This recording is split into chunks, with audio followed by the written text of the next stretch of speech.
I'm going to introduce the moderator for the next panel. Diane Heinze is the Environmental Assessment Supervisor at the Port of Oakland, and she's with the Airport Division of the Port of Oakland. And in addition, prior to working at the Port of Oakland, she was a senior engineer at EOA and also worked for the Water Resources Control Board for the San Francisco Regional Office. So clearly, Diane has an understanding of what the issues are, trying to deal with environmental mitigation banking, and she's going to be very engaged as a moderator working with our panelists. And with that, we're going to begin, and I'd like to turn this over to Diane now. Thank you.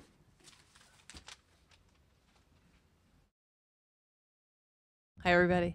I'm going to just briefly talk about the mitigation effort that the port underwent. Recently, we needed to find about 15 acres of wetlands to mitigate for, and we thought we would try it on our own. So this is sort of the steps we went through if a mitigation bank wasn't available. So I'll just quickly go through here. So you have to find a site. We needed to go off-site. This is assuming you're going off-site. So your first question is, how many acres do you need? It's going to depend on your mitigation ratio. And then what if your impacts change? You've just bought a piece of land and maybe it's not enough or it's too much.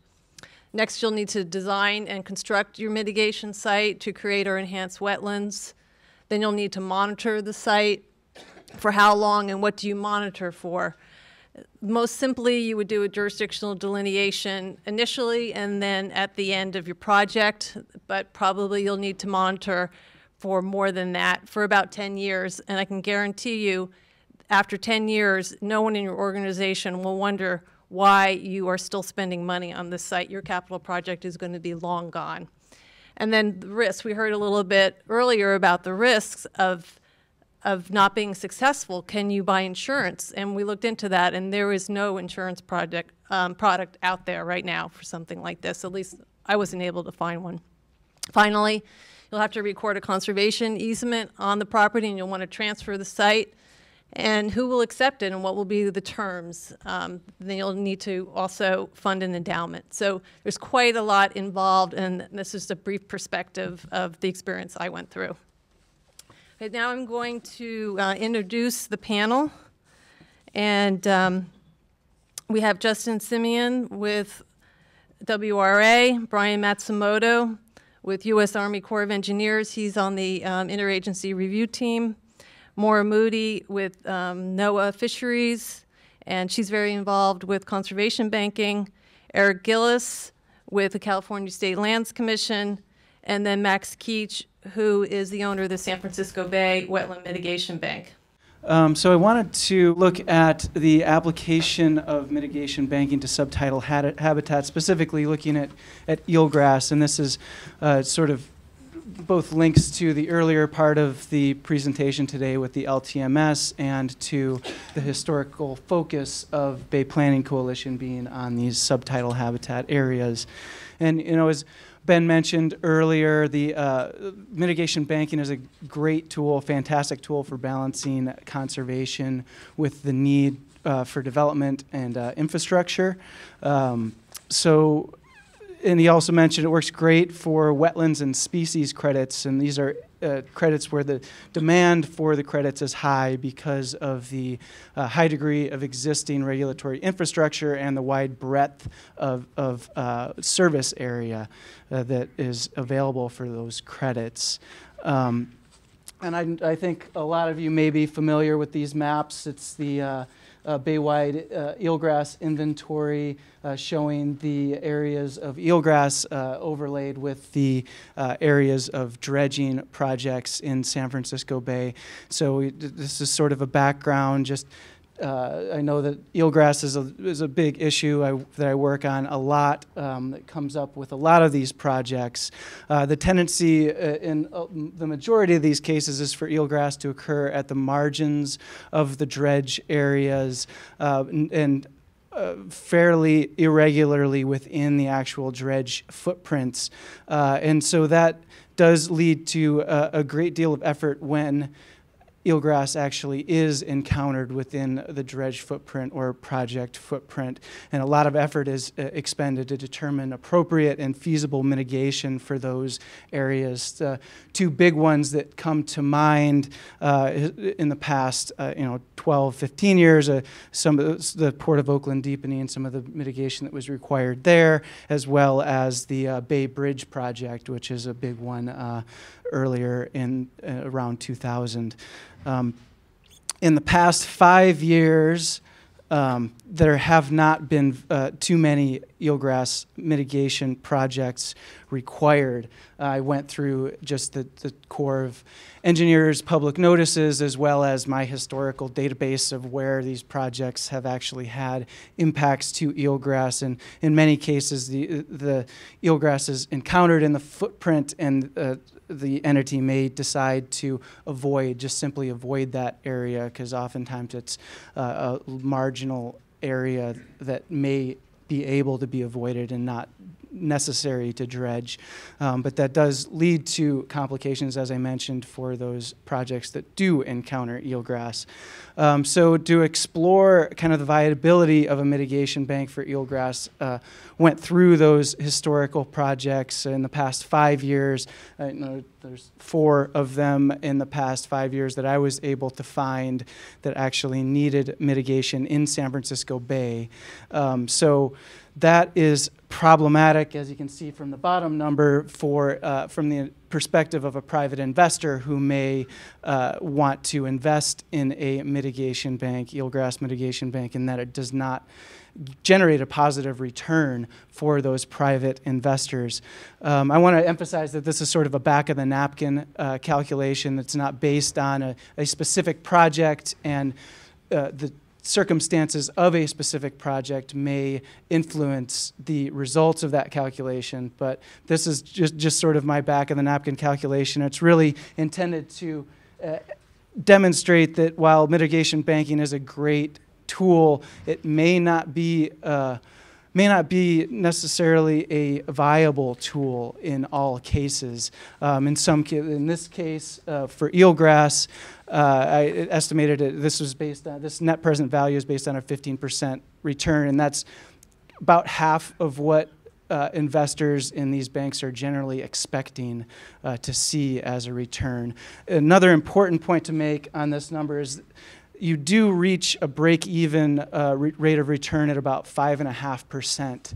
And so while this may not be viable from the perspective of a private entity, a nonprofit, or similar entity that is not looking to generate as high a degree of return, may be able to benefit from implementing something like that. So that's an important thing to remember when you're looking at this number. So, being that the other side of that number from the private side is it is a complex process, and it involves essentially every agency that oversees environmental permitting in the San Francisco Bay Area. And for that reason, it carries a lot of risk. And because of that risk, investors are going to want to see a higher return on that investment, which is another reason that this number ends up negative for looking at a private sector investment. But again, it could be a potentially viable project for a nonprofit or similar entity. Other tools that are available that have been approached in other parts of the state, the city of Newport Beach, we've been working on this project down in Southern California to establish a regional management program for eelgrass, which essentially names the city as the entity responsible for managing this program, and establishes a healthy threshold for eelgrass populations in Newport Bay, establishes a monitoring program, BMPs for work in areas of eelgrass, and then a program for restoration of eelgrass independent of those impacts. And in exchange for that, there is a threshold of impact for eelgrass that is allowed under this program. It's mostly approved. It's not entirely finalized as of yet, but it's well on its way to getting there. And I wanted to also bring up the Subtitle Habitat Goals program in addition to the LTMS as two existing reports and programs in San Francisco Bay that have bring up the opportunity to really leverage the work that's been done for the LTMS and Subtitle Habitats Goals program to work out a way to do this eelgrass mitigation bank or subtidal habitats mitigation bank if we wanted to include some of those other areas that are also important to species under the bay. And with that, I think that it would be a great thing for a nonprofit or public institution. It will take a community effort to implement any of these approaches, alternatives to mitigation banking, which is one of the nice things about mitigation banking is it does not need to involve that complicated process of engaging all the different stakeholders that are involved in a community-based effort. So hopefully we can find a way to make this positive return for a private investor, but it's more likely that it would be a better mechanism would be this community effort or regional monitoring or management program for eelgrass. And with that, I'll turn it over to Bryan. Thanks, Justin. My name is Bryan Matsumoto. I'm with the Corps of Engineers San Francisco District Regulatory, and today I'm tasked with kind of going over a mitigation process with respect to the Corps and Corps permitting issues. Regulatory authority that the Corps covers is Section 10, Rivers and Harbors Act, Section 404 of the Clean Water Act.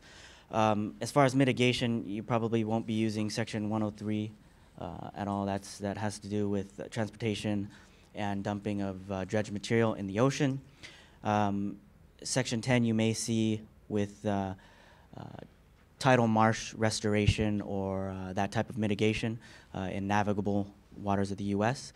Section 404 is typically what we see as far as mitigation banks or even permittee responsible mitigation. And that's typically where they'll be working or enhancing wetlands that already exist. They'll need to come to us for a permit, and if it's a mitigation bank, they would go through the IRT, the Interagency Review Team, which I'll be talking a little bit about coming up. But as far as permitting and other laws that affect permitting, affect them as far as time frame issues or additional information that may not be required by us or special conditions you can see on the slide there. Most of the time, I would say the Endangered Species Act is always a factor because in our district, just about every project, I think, involves some endangered species. As far as permitting goes, we're obviously looking to avoid any impacts to the aquatic environment first.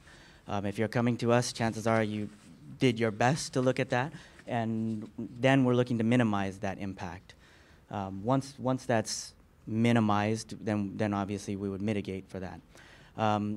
Permitting types go along with impact amounts or impact amounts. So when we're looking at a project that would have more than minimal impact, we'd be looking at an individual permit, which is a type of standard permit.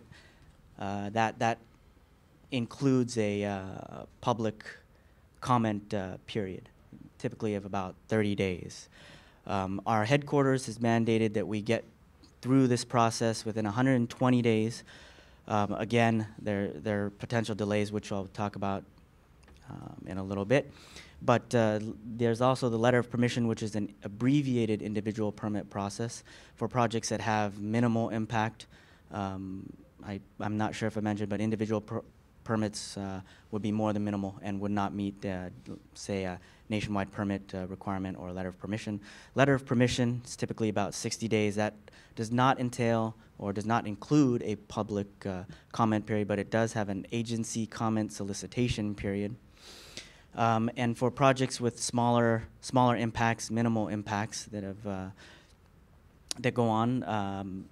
I'm sure a lot of you have worked with us before, but typically that threshold is about half an acre, but we would also be looking at overall impacts. But nationwide permits usually fit the bill, and that's about a 60-day period, give or take. Regional RGPs, or regional general permits, are similar to nationwide permits and have been set up for specific projects or specific areas, also 60 days. Now we come into the potential delays for the Corps. These aren't in any specific order, but what I see most of the time causing delays is just us requiring or needing additional information that has not been submitted with the application. And obviously our workload is always always an issue. But again, I mentioned before that Endangered Species Act consultation can also extend the process. If there's going to be an effect to an endangered species, that can up the time up to 135 days, sometimes extra, depends on also the services workload and how fast they're able to move through the process. There's also, obviously, in our district, our typical standard is that we do not issue a standard permit without having a CZM, coastal zone consistency, or water quality certification. We do have make exceptions for that, but typically we would not issue the permit for that. Now, I guess moving on to the mitigation aspect. The most recent mitigation actions or documentation that we have, and that probably you have seen, the 2008 mitigation rule, which is a huge one, and the 2011, I think actually they were published this year, the Uniform Performance Standards for Compensatory Mitigation Requirements. Both of these can be found on our website. But the 2008 mitigation rules kind of updated and established standards, criteria for compensatory mitigation. It's supposed to help the applicant and the Corps and the partners create sustainable compensatory mitigation. In the 2008 mitigation rule, it puts forward, sets up our role as the lead agency for the interagency review team, which the applicant would have to go through in order to get approval for their mitigation bank. And there's other players in that. NOAA Fisheries is, there is a MOU signed that includes NOAA Fisheries, Department of Fish and Game, Fish and Wildlife Service, the Regional Water Quality Control Board, and EPA, among others. And in the San Francisco district, we recently have been working with Maura and NOAA on mitigation banks.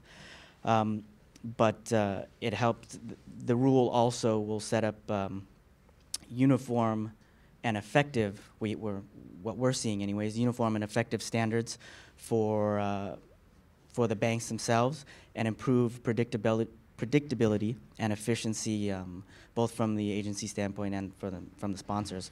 So obviously trying to put out a path forward for everybody.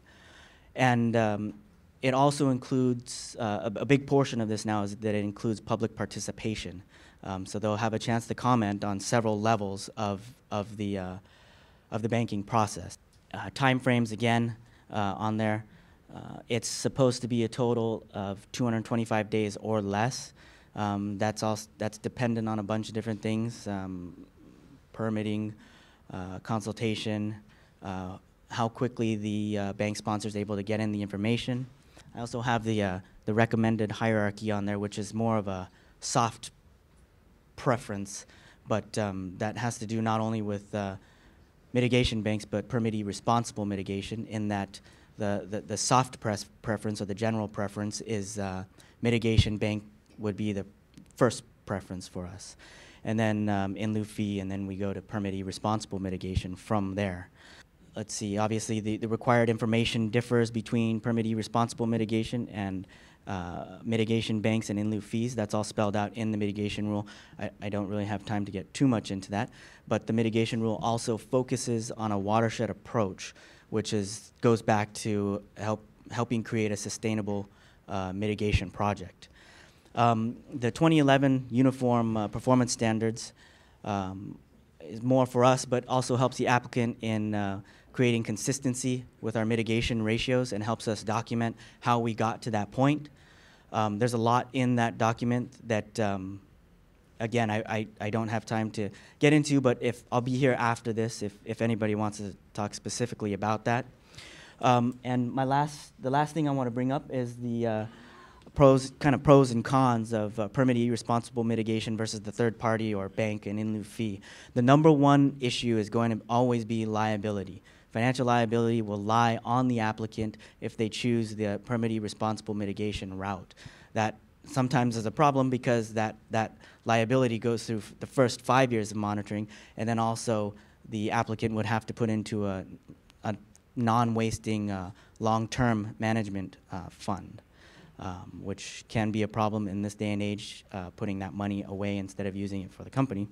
The other thing is that the ratios would be different. Now, it's not concrete that permittee responsible mitigation will always be more than a bank, but typically that's what I've seen since we've been using the mitigation ratio checklist, as we call it. But the other thing is the timeline.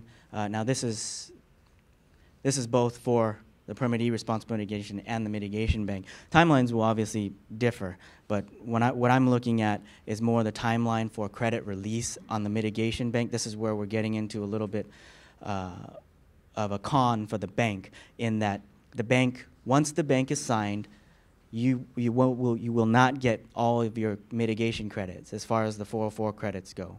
Upon signing, you get 15%, which could create a problem for the bank sponsor if they're looking to get that return immediately, or if you have a project perhaps that wants to mitigate at your bank and there's not you don't have all the credits available, then it becomes a problem for you, obviously, in that that project may not be able to mitigate all of their impacts at your project site.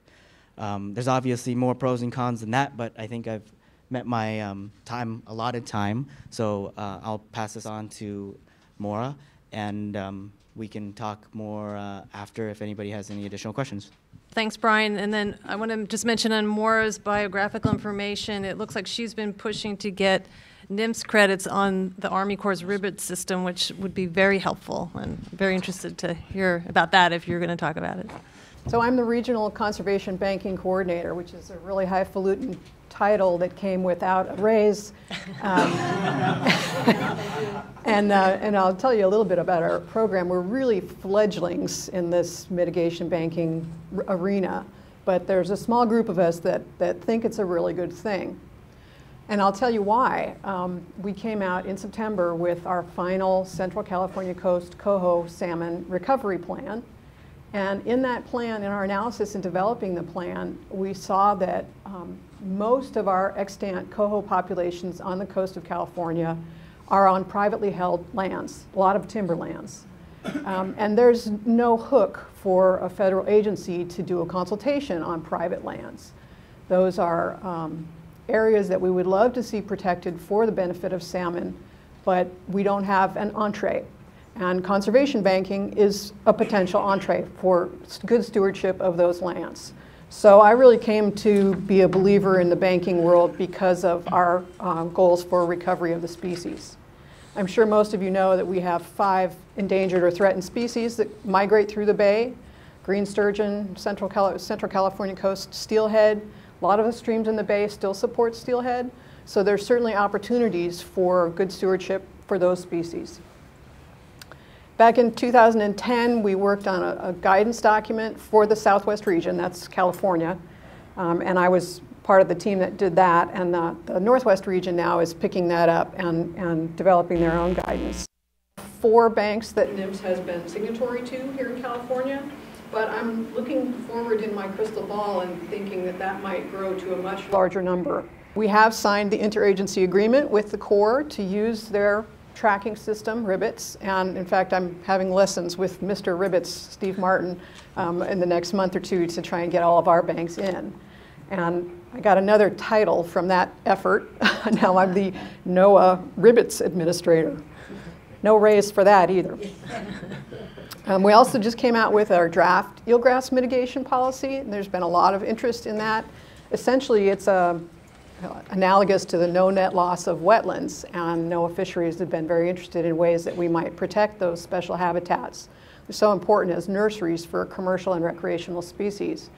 And we've been bouncing around some ideas. I was talking with Justin about this a little earlier, and with Eric about how we might either develop banking that's a little bit out of the box, maybe not so dependent on real estate and things like perpetuity rules, but maybe even an in lieu fee program where impacts to eelgrass would be mitigated through a program that would be regional. The banks that I've got here in bold have been approved. The other ones are ones that I know are either in the works or at least under development. And as you can see, they're throughout our area in the Bay and in the Delta. A lot of banks are still kind of in the baby steps of getting approvals, working through their documents, the IRTs, and other agencies' interests, which is not an insignificant task for sure. But we do think there are opportunities here in the Bay where we have impacts to intertidal or subtidal habitats that may require mitigation. And I said our draft policy is kind of a no net loss with a pretty high target ratio for San Francisco Bay of mitigating a 3-to-1. The challenges are numerous, as I've mentioned, including the public lands rules and the dynamic systems of the Bay. But there are some examples. Justin, you had one from Newport. The U.S. Navy down in San Diego has done a pretty good job of this, of mitigating for their own impacts. Port of Los Angeles and Port of San Diego are both looking at ways to mitigate for eelgrass impacts. And as I said, in lieu fee programs may offer us more flexibility here in the Bay. I think this is the same slide Justin had, but it just shows that overlay of where the eelgrass is and where the dredge sites that are most often dredged are. I see that as a real opportunity where we can partner and both reduce the impacts to improve the quality of life in the Bay for our salmonids and green sturgeon, but also to maintain those shipping channels that are so important. And that's all I have, so thank you. Great. Thank you, Maura. Next, we'll have Eric Gillies with the State Lands Commission, and he, I'm interested to know this, is the one who works on biological issues with state lands. All right, I'm here to give a couple examples of State Land Commission's work in environmental mitigation and banking opportunities. A little background of the State Lands Commission is that it's not a regulatory agency, but a land-owning agency with various authorities. The Commission oversees approximately 4 million acres of sovereign lands that includes the coastline to 3 nautical miles out and navigable rivers and natural lakes. One of the acts that falls under the Commission's authority is the Kapolov Land Bank Act. Under this act, the State Lands Commission may exchange sovereign, reclaimed tidelands and submerged lands under certain circumstances for other lands which are useful for public trust resources purposes, including the preservation of wildlife habitat as well as wetlands. As an alternative to receiving lands in exchange, the Commission may accept deposits into the Kapolov Land Bank Fund, including mitigation fees. These monies then can be expended to acquire other lands. In this manner, the State Lands Commission has acquired hundreds of acres of wildlife habitat throughout the San Francisco Bay Area, along the Colorado River, and central and south coasts. As an example, one of the largest wetland complexes in Southern California was acquired through the Kapolov Land Bank. Bolsa Chica wetlands consists of 880 acres of lowlands located in Orange County, adjacent to the Pacific Ocean, and 327 acres of historic wetlands acquired by the Commission in 1973. The property was transformed in 2006 into a full tidal basin, with the remainder into tidal wetlands. In addition to acquiring the wetlands, a primary source of funding the wetland restoration has come from the ports of Los Angeles and Long Beach in return for mitigation credits necessary for their port expansions. And they're still looking for more funding into the wetlands to gain more credits, which are still being negotiated. Currently, the issues with the wetlands has been the cost of long-term maintenance. There's been recurring sediment dredging to maintain the full tidal basin, which has incurred the cost in the millions of dollars just to maintain it, which is coming from the state with those costs. The State Lands Commission staff has recently been approached by the Bureau of Reclamation to create brackwater habitat as part of their Lower Colorado River Multi-Species Conservation Plan under the Federal Endangered Species Act. Creating this type of habitat has been difficult along the Colorado River, and including an existing state lands parcel would contribute many acres towards the plan's goals of creating 360 acres of backwater habitat along the river. One of the issues that have arisen is the concept of perpetuity. Leasing state sovereign lands cannot be held in perpetuity. The longest lease term of state lands that could be authorized by the Commission is 49 years. One of the conditions of the Fish and Game's incidental take permit on the conservation plan on the Colorado River is that habitat established as mitigation be protected in perpetuity. After discussions with Fish and Game staff, in this particular instance, because of the site's potential in providing so much backwater habitat and the project would occur on state sovereign lands, they appear willing to waive the perpetuity condition. They would waive the condition by allowing a 49-year lease be put on the parcel with renewing the lease for an additional 49 years at the end of the first term. So essentially a 100-year lease and most likely to go further into the future. And one last example is state land staff has been approached earlier this year by a private consulting firm to create a mitigation bank on a state lands parcel adjacent to the Petaluma River in Sonoma County. The mitigation bank would be creating habitat for the state-listed longfin smelt. Planning the site is still in the early conceptual phase and would need to be examined through the various resource agencies. I just want to conclude that the State Lands Commission has and may use lands for mitigation purposes and is mostly on a case-by-case basis depending on the situation and considering various lease options. So that concludes my presentation. Thank you, Eric. I'm going to just ask you a quick question. So you said State Lands Commission land is, you can only lease it for 49 years, is that you said? That's the longest term that we would issue.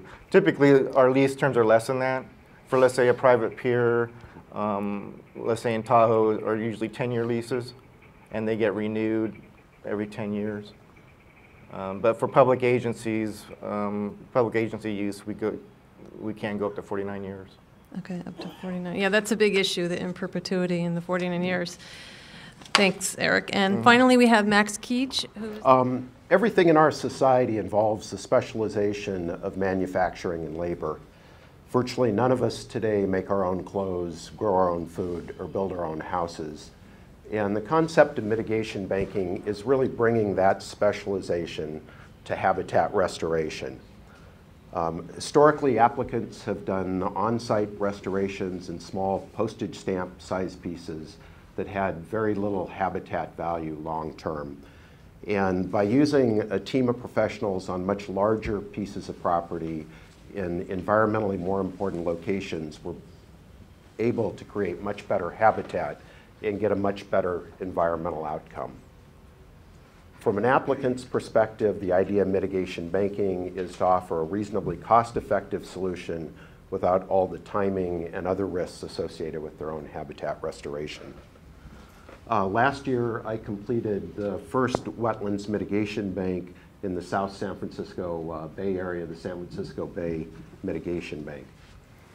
This is a 90-acre, fully titled restoration.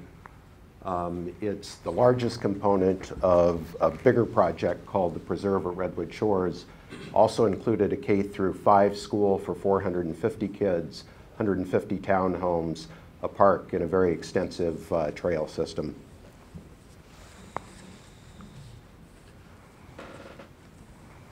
The project is located on the eastern tip of Redwood Shores, about 2 miles south of the San Mateo Bridge, about 10 miles directly across the bay from the Port of Oakland.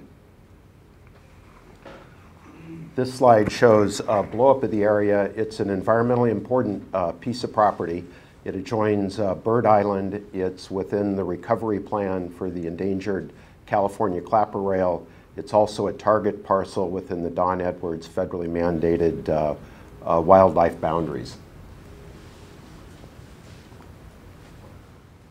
In 2005, I started the design with a team of professionals, including Huffman Broadway, on the mitigation bank itself. The design focused on creating habitat for the endangered California clapper rail and the salt marsh harvest mouse. It involved, as you might imagine, numerous state and federal agencies. In 2009, we received approval for the actual mitigation elements, and then in 2011 for the credits, the credit sales of the bank themselves. So about a 5-6 year process overall. To give you an idea of the detail that goes into designing one of these, the bottom right slide shows some of the 1,000 goats that we brought on site to start the construction process. We did this to provide an avenue of escape for any salt marsh harvest mice that might be on site during clearing and grubbing. Instead of using mechanical methods, we brought on goats so the mice could move out ahead and then put in mouse-proof fences to keep them from returning. This is a shot of the site before construction, historically known as Area H. In the background, you see San Francisco Bay, Foster City to the north, Bird Island directly off. Property itself was 114 acres. It was diked off from San Francisco Bay around the turn of the century and then used for hay farming and for salt production, a very common set of history that you see in properties around the edge of San Francisco Bay. Here's a slide midway through construction, somewhere in about 2010. Some of the key elements of the design of the mitigation bank was first building about 1 mile of brand new interior levee on the inside of the restoration area. Levee's about 15 feet high, 120 foot wide at its base. We brought in about 200,000 yards of dirt to build this levee. That then allowed us, though, to lower and take down the exterior levee that had separated this property from San Francisco Bay since it was diked in the late 1800s. Also constructed a number of interior channels about 60 foot wide, 5 foot deep to mimic the old slough channels, and then islands and wave breaks to provide upland refugia for the species during periods of high tide. Completed that work in March of 2011, put about a 300-foot breach in the lowered exterior levee. It immediately became subject to tidal action and started developing native habitat almost immediately. Again, there's a large park complex that acts as a trailhead if you want to go out and visit the site, walk the trails, and see the restoration. I then take responsibility for the maintenance and monitoring of the site roughly for the next 7 years. Some mundane activities like predator management, invasive plant control, taking care of the fences, but we also have a set of performance goals that we measure annually against the goals, and then we get credit releases based on meeting those goals each year. All this is financially guaranteed. Once all the credits have sold out of the bank in about 7 years, the property then gets turned over to the Don Edwards Wildlife Refuge, together with a non-wasting cash endowment to fund their maintenance activities as they take it over at that point. A couple of things from a permittee's perspective or a customer's perspective. We've been approved for 60 credits. Each of these credits is an acre of wetlands creation. Ben mentioned banking earlier. I'd like to clarify there are really two kinds of banks. One is a preservation bank, another is a creation bank. There's a lot of preservation banks around, but what there aren't is a lot of wetlands creation banks. And to do those, you have to start with uplands, property that isn't wetlands, and then turn it into wetlands. And that's a unique set of circumstances for a lot of pieces of property. So we have 60 wetland creation credits that'll be released over the life of the bank. About 20 of those came in 2011. We get an additional 9 credits will be released annually as we meet these various goals. Every bank has a service area. It's a watershed-based approach. Our service area is the South Bay, south of the Bay Bridge, north of Highway 237. And it involves about a 5-foot band of what primarily was historic baylands. It's bounded on the west edge by the El Camino Real and on the east edge by Highway 880. Again, with credits, the beauty of credits from an applicant's perspective is when you buy a credit, you're not buying any of the real estate, so you don't have any liability with title contamination issues, nor any long-term liability with the maintenance and performance of the bank. When mitigation banking is done properly, it can take low-value pieces of property that are in high-value locations and turn those into high-value pieces of habitat. Thanks, Max. Great. So we're going to start our question and answer. I have a bunch of questions up here, but since I get to talk, I'm going to ask my question first. And that's to you, Max. Sorry I didn't warn you. So a lot of these properties are near the tidelands. As you showed us, we have endangered species that you had to make sure you didn't impact when you were in construction. And as an applicant, I can tell you that if you can just do wetlands mitigation and not species mitigation, you consider yourself lucky. So you probably aren't going to be lucky. You're probably going to have species and wetlands mitigation. So for your bank, if you had to do it over again, do you think you would have also tried to get credit for the species? We actually tried, and the entire design of the bank accommodates habitat for the clapper rail and for the salt marsh harvest mouse, which are the two most typical endangered species that development along the perimeter of the bay is going to run into. The challenge we ran into is there are performance goals for all aspects of the bank. And so for the U.S. Fish and Wildlife Service to allow credits, for instance, for the clapper rail, they couldn't come to a conclusion as to what the performance goals would be. Would it be at the end of 2 years that clapper rails are flying over the site, that they're nesting on the site? How many would there be nesting on the site? And it became clear, at least to me, that that discussion could add a number of years to the process, and that it would be better to go back with applicants on a one-on-one basis if they had those impacts, and try and demonstrate that this property had better habitat for those species than the property being impacted. So not ideal, but practical. Okay, thank you. Okay, there's two questions for Bryan. I'll just give you one to start with. So this question has to do with the endowments for mitigation banks for management and monitoring in perpetuity. It says, what are the current requirements for an organization to hold to mitigation bank endowments for management and monitoring in perpetuity? So Wendy Hall, where are you? And this is literally what you wrote, but I'm not sure I completely understand the question. I'm going to read it one more time. What are the current requirements for an organization to hold to mitigation bank endowments for management and monitoring in perpetuity? Is it clear to you what the question is? Yeah, okay. I think so. Typically, that has been dealt with between the bank sponsor and the group that's going to be holding the property once all the credits are final.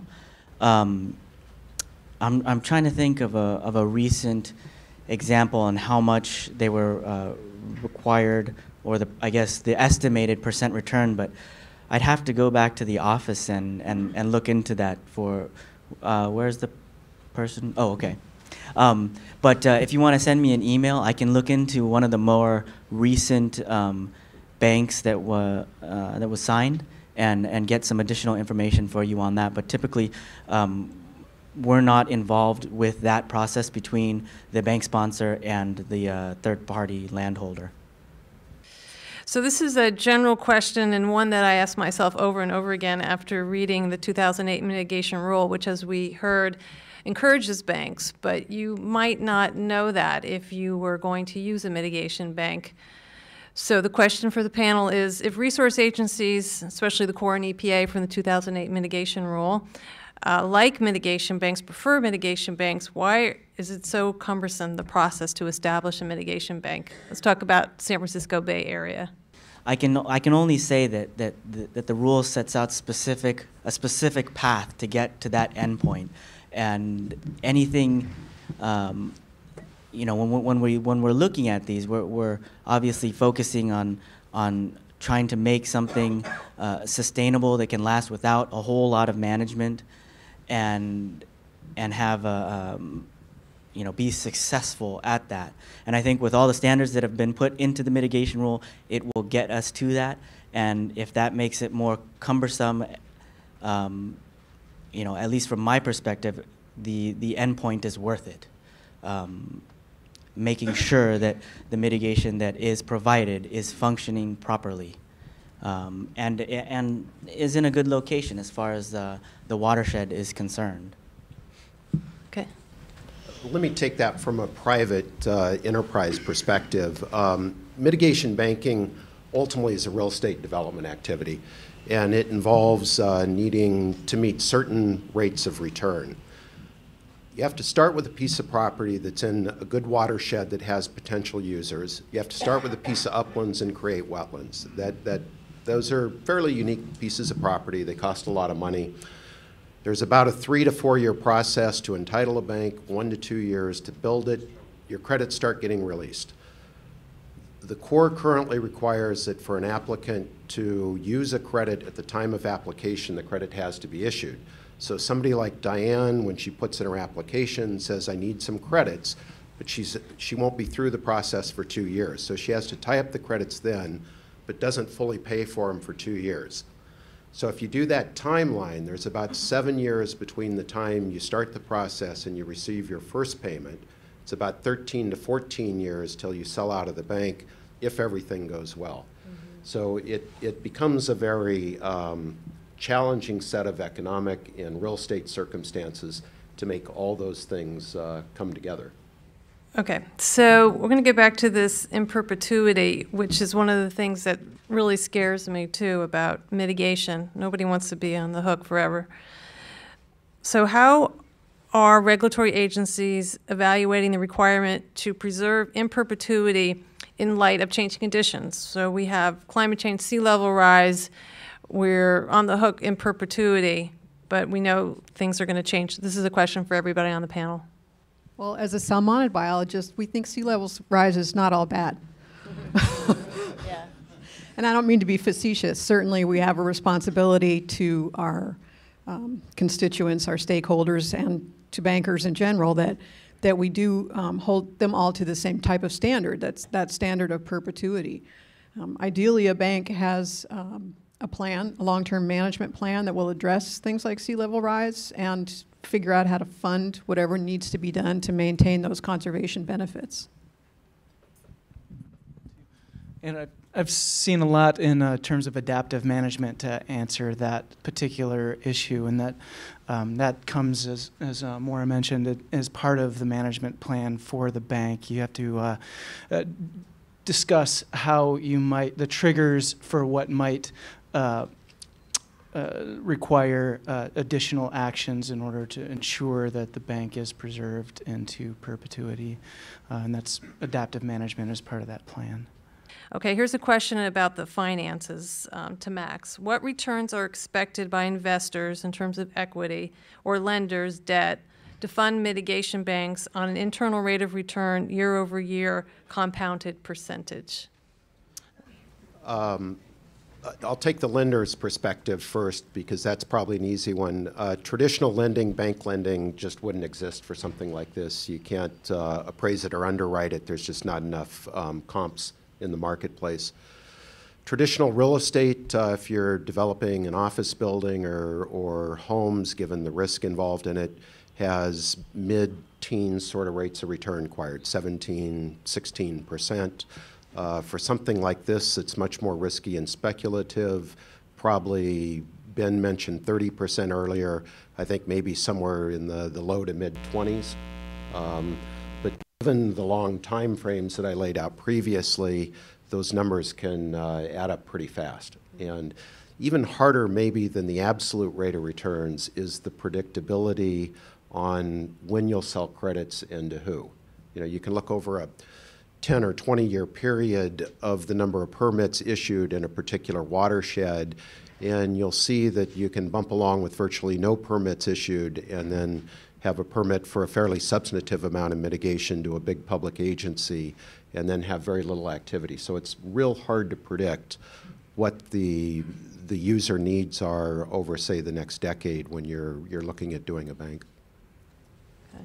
And I may just mention again, when I first started talking about insurance, so if the Port of Oakland was going to undertake this, we were looking at our risk management and potential insurance products, and the only thing that seemed similar was energy plants. They were thinking, well, the kind of types of insurance for energy plants maybe would match this in terms of performance and what happens if you don't get the energy you expect, if you don't get the acres you expect of tidal or seasonal wetlands. So that's something we would have explored more if we had not gone with the mitigation bank. The next question for the panel is, what is the future of subtidal environmental banking?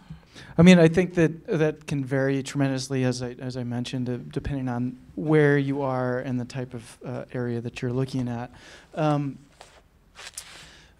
I do think that lies somewhere in the neighborhood of a community partnership, nonprofit partnership involving potentially public agencies that have sort of come together over their common interest in instituting a regional management strategy for these subtidal habitats and potentially involving mitigation banking. It would be not mitigation banking in the traditional sense. It could be, but likely not, given the issues involved in the complexities of some of these habitats and how they perform long term.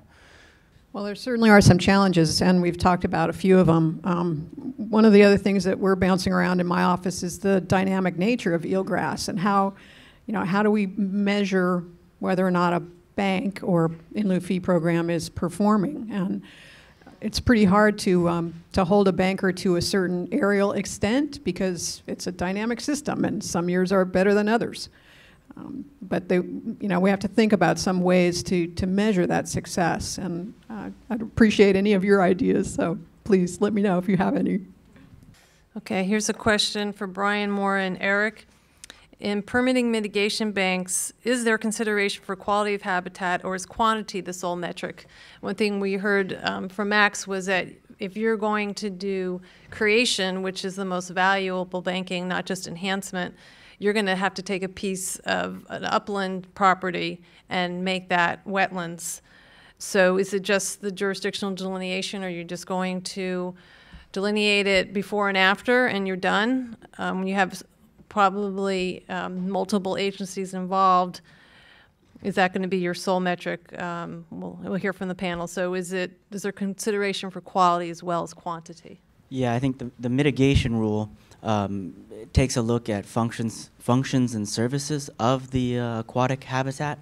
So we're not just looking acreage, and I think that's a misconception that people have. But the other thing that's talked about in the mitigation rule is trying to get the Corps to use conditional and functional assessment methodologies, which at this point the San Francisco district has not approved, but a specific one. But I'm hoping soon that will occur. Just looking at even the mitigation ratio checklist from this past year, 2011, it includes assessment methodology that's not just acreage, obviously. But so the answer to the question is yes. We're looking at something other than just acre for acre. Yeah, I would agree. Certainly, we look for that. From my agency's perspective, we're looking for a conservation benefit, or what's called environmental lift. So the lift might be adding large woody debris structures to a stream that it doesn't have enough habitat complexity, or it might be improving flows by managing water upstream. All those kinds of things contribute to the value of the bank for listed species, and certainly for wetland functions as well. Yeah, as I mentioned in my presentation, State Lands has 4 million acres of sovereign, mostly submerged lands. And I think there's good opportunities there to work with the regulatory agencies for possible preservation banking, especially eelgrass that Maura was mentioning. So from a state lands protection perspective, as a landowner, one of our public trust purposes is wildlife habitat and conservation. Great. Bryan, you mentioned these functional assessments, and I know that I have taken the California Rapid Assessment Method. Who else has taken CRAM here in this room? Okay. I guess hydrogeographic method, is that another one for assessments? Other districts have used that. Again, our district has not approved one yet, but some of the project managers have had training for the conditional assessment methodology for CRAM. So, I mean, yeah, HGM is another method. Okay. Is it most likely, though, that CRAM will be the accepted method? I wouldn't be able to tell you for sure. At this point, my best guess would be yes, but really, it's up in the air at this point. Yes. Could I speak to that Yes. for a moment? Jason Brush with EPA again. I want to say that the rule and the guidance that we have, the rule and the guidance that Corps and EPA have on functional assessments right now are not specific to CRAM or to any method in particular, but CRAM is one of the most readily available rapid assessments that we can use to get condition data to inform a mitigation decision that might result in a less than 1-to-1 potentially mitigation ratio. So we definitely want to promote the use of CRAM and note that it's not only been identified by the Corps, its South Pacific Division, and public notices, and as the basis of one of their checklist methodologies, but also the state of California and their 401 certs and the mitigation that's required for that under their evolving wetland policy is rolling CRAM into that. And so CRAM is a big part of the future in California anyway, and so EPA is very involved not only in promoting and developing different modules for CRAM, but also in rolling out training in the years ahead for folks to be able to take it in a cost-effective manner. We'll be excited to talk about some web-based tools for CRAM training in the years ahead. And I'd be happy to take questions on that and email our stuff too. Okay, so one last question is, basically I think it's what did we learn from the one bank we do have for wetlands in San Francisco Bay? We had to do it over again. How can we decrease the time, for example, that the San Francisco Bay Wetland Mitigation Bank, that it took? I think, Max, you said about 5 years? Just to get through the BEI, right? The approval of the habitat restoration was about 3 years, and then the actual bank another 2 years, so 5 years. Some hesitancy in some of the agencies and some of the environmental community about the concept of mitigation banking. And there's sort of a latent concern that to the extent you have a mitigation bank, you're going to have a more cavalier attitude about wetland impacts and wetlands fill. And I think because of that, the process is longer and less streamlined than it could be. There's a reluctance to accept mitigation banks, and as long as that is out there, I think it's going to be a long haul. To the extent that more mitigation banks come online and they preserve valuable pieces of habitat in an important way, hopefully those perceptions will change. That process will become easier, because it certainly, from my perspective, never allows an applicant to get a permit to fill wetlands easier. You still have to go through the avoidance, the minimization process before you look at the idea of mitigation. But that's the reality out there today, and I think it's changing though with time. Okay, so we're going to do a 1-minute summary. Why don't we start with you, Justin, if you'd like to?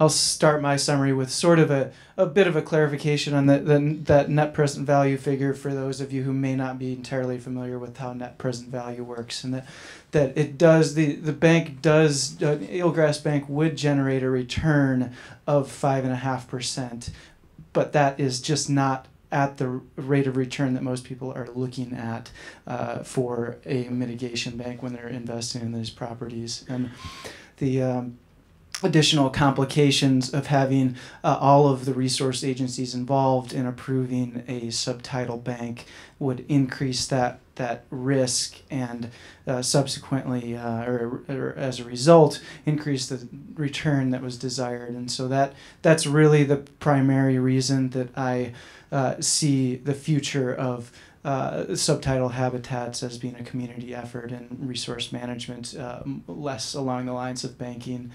I think that just about does it. I guess to not really a summary, but an overall take home for my presentation is come in early, get the agencies involved with the process early, and talking about all aspects of your project or your mitigation. I think that's very important as far as looking at those timelines that I had up there. In order to meet those timelines, it's important to make sure that everybody's on board with the project and on the same page. Those are obviously what those timelines are general timelines that our headquarters wants to see. But again, because a lot of times the projects are not designed in accordance with our regulations, or banks are not designed in accordance with our regulations, it just takes additional time. I guess that's my take home. Well, certainly the upfront investment in time and energy and consulting fees and all of that other stuff is not insignificant. We're certainly cognizant of that. But again, from a conservation perspective, the development of mitigation or conservation banks brings private dollars to contribute to recovery of listed species. And that's why I'm involved. I think that's a really important and a potentially very strong tool for conservation. And if you get to make a little money while you're at it, hey, that's okay with me. My take home is, as a landowning agency, we're a public land agency, so if you use our land for any type of mitigation banking, there isn't any cost for acquiring the land since it's already state-owned. That's one advantage there. The only disadvantage, of course, is the perpetuity issue. However, that may be circumvented by possibly long-term adaptive management plans, particularly with sea level rise and issues like that. But other than that, I think the agency is willing to go into banking opportunities, particularly if there's any revenue generation for the state. So.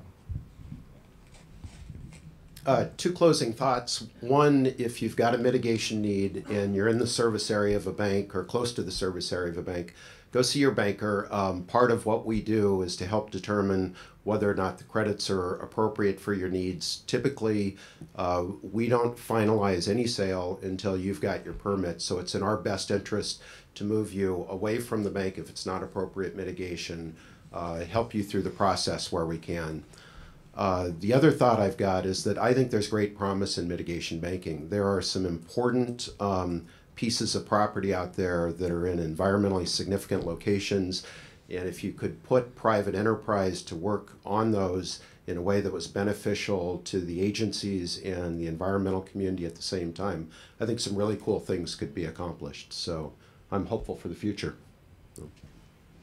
Great. Thank you, everyone. Justin, Bryan, Maura, and Eric, and Max. Thanks.